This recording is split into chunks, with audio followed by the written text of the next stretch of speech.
Bentornati sul canale, dalla Fara e da Fuz. Oggi torniamo ad approfondire un argomento che abbiamo già toccato di sguincio. Le crocette funerarie longobarde.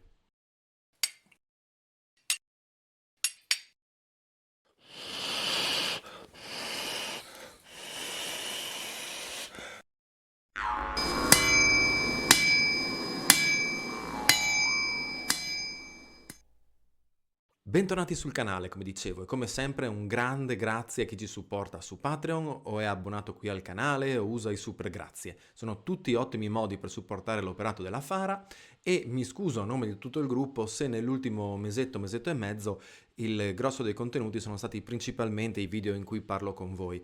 Un po' gli acciacchi stagionali, un po' dover seguire alcuni animali dei membri dell'associazione, un po' il clima ci hanno impedito di portare avanti altri progetti di ricostruzione come quelli che vi abbiamo mostrato in passato legati alla metallurgia, alla ricostruzione degli abiti o al villaggio.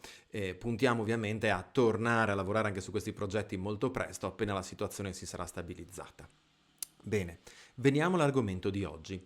Avevamo già trattato in passato di questo argomento quando lo scorso giugno a Uppsala in Svezia Dave Roper dei Wulfednas ci ha fatto omaggio di questa bellissima riproduzione. La riproduzione di una crocetta funeraria longobarda della tomba 41 di San Mauro a Cividale del Friuli, riprodotta da lui, uno dei migliori artigiani in Europa del mondo ricostruttivo, che si dedica in particolare proprio a questa tecnica realizzativa delle lamine metalliche decorate con modano.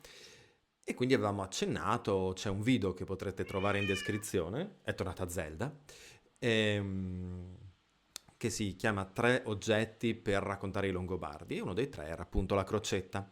Ma approfondiamo un attimo questo argomento perché di recente abbiamo parlato molto delle tradizioni germaniche longobarde, di quel poco che conosciamo, ma quando ci troviamo di fronte a delle crocette auree chiaramente stiamo andando verso il periodo della cristianizzazione.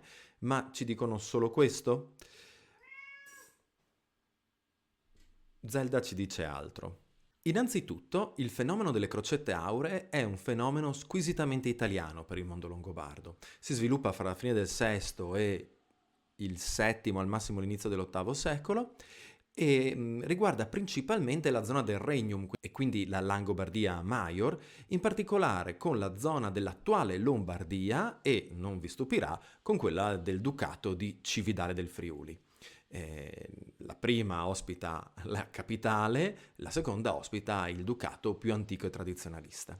Ecco che queste crocette vengono poi ritrovate però anche in altri contesti, anche a Benevento ad esempio, ma sembrano non appartenere allo stesso filone stilistico e collocarsi piuttosto in una linea già presente nel mondo italiano dell'epoca di crocette votive che però sembrano realizzate in altro modo e con altri fini. Sì, perché solitamente queste crocette auree, per quanto in passato la cosa sia stata discussa, attualmente vengono riconosciute come con sola funzione funeraria.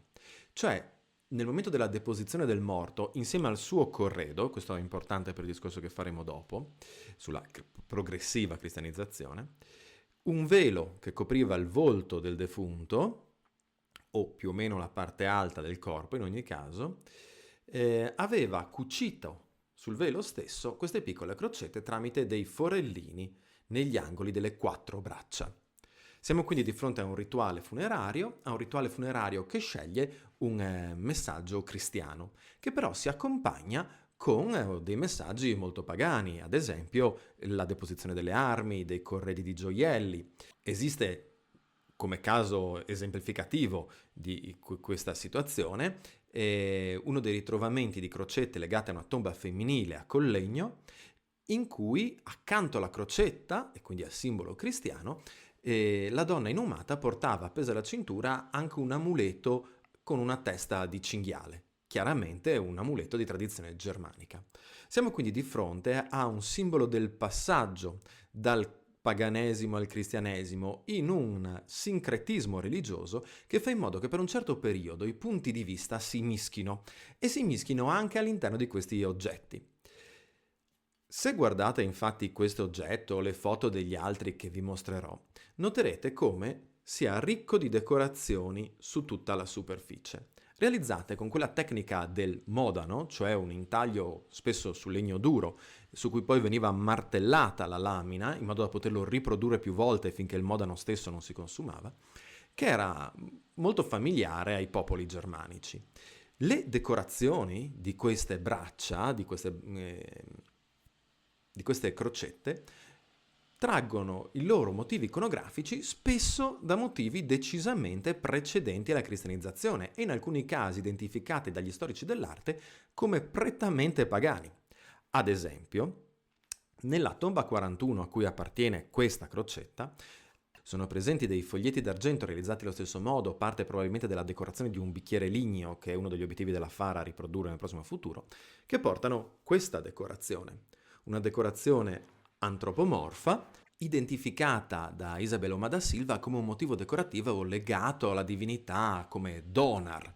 Ecco quindi che questi motivi decorativi antropomorfi, in questo caso, ma zoomorfi in altri, legati a contesti prettamente pagani, vengono riprodotti tramite questi modani in diversi contesti. Vi dicevo che nella tomba 41, quella che conteneva questa crocetta, erano presenti su una decorazione di bicchiere, ma in alcune tombe della necropoli di Santo Stefano in Perdica, una necropoli diversa, che quindi possiamo supporre appartenente a una fara diversa, ma sempre cividalese, lo stesso motivo viene utilizzato proprio sulle braccia di una crocetta.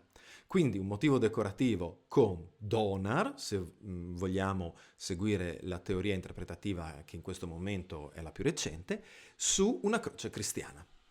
Ecco quindi che il sincretismo si fa veramente importante. Con una progressiva cristianizzazione discendente da una decisione dell'élite di convertirsi principalmente per questioni politiche e che di conseguenza vede un lento avvicinarsi alla nuova dottrina attraverso l'assimilazione e l'equiparazione di simbolismi già noti alla popolazione. Pensiamo ad esempio a come tradizionalmente si voglia vedere nel culto michelaico tipico dei Longobardi una fascinazione legata alla simbologia di Godan come armato di lancia. Ecco.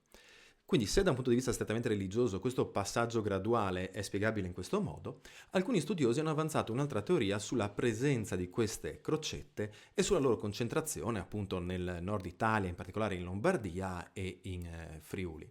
Secondo queste teorie rappresenterebbero non solo il processo di cristianizzazione, ma manderebbero anche un messaggio politico. Infatti queste crocette vengono trovate soprattutto in contesti di medio e alto rango. E voi direte, chiaro, è oro, ma sappiamo che poteva capitare che magari un unico monile prezioso si trovasse anche in tombe più modeste. Il dato statistico però che queste crocette si trovino proprio in queste tombe di censo medio-alto, il periodo fra la fine del VI e diciamo la fine del VII lascia intuire ad alcuni studiosi che il messaggio politico che sottostà a quello religioso sia l'approvazione da parte delle élite della politica scelta dal regnum, cioè un modo per dimostrare anche nell'atto formale della morte, che abbiamo visto in tutti questi anni di video della Fara quanto importante fosse nel mondo longobardo, quanto rappresentativo dell'identità e delle appartenenze fosse l'atto della sepoltura vero e proprio, ecco che a consentire alla presenza di questi gioielli doveva probabilmente sottoscrivere anche un significato di fedeltà alla linea tracciata da chi aveva segnato la politica di conversione e non solo appunto una conversione strettamente religiosa. Infine, a favorire la questione del passaggio graduale da un paganesimo al cristianesimo, ma anche il supporto di un disegno politico, c'è il fatto che in Pannonia questi manufatti sono sostanzialmente non presenti nelle necropoli di epoca longobarda. E sappiamo che la generazione precedente a quella che arriva in Italia ha vissuto in Pannonia e gli stessi longobardi di prima generazione arrivano dalla Pannonia. Qualcosa doveva essere cambiato a livello culturale proprio nel momento dell'arrivo in Italia e del loro stanziamento sul territorio.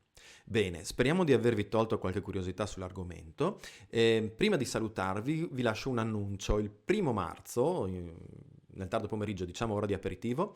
Per chi fosse in zona toscana, sarò a Firenze per un convegno molto interessante che si chiama CAST. È un convegno che unisce archeologia e giochi da tavolo. Si prefigge cioè di mostrare come la pratica ludica possa essere utilizzata per divulgare il dato archeologico, la conoscenza archeologica o quantomeno la sensibilità archeologica. Io non giocherò, non sono un grande giocatore, ci sarà Bracco a giocare, terrò un piccolo intervento insieme a un blogger che invece si occupa un blogger e un archeologo che invece si occupa di Antico Egitto, e io ritornerò sul tema dei giochi da tavolo nel contesto longobardo, quindi le pedine, i riferimenti letterari. Chi fosse in zona, ci vediamo il 1° marzo, vi ricordo CAST, lascio il link in descrizione all'evento, questa è la locandina. Alla prossima e mandi!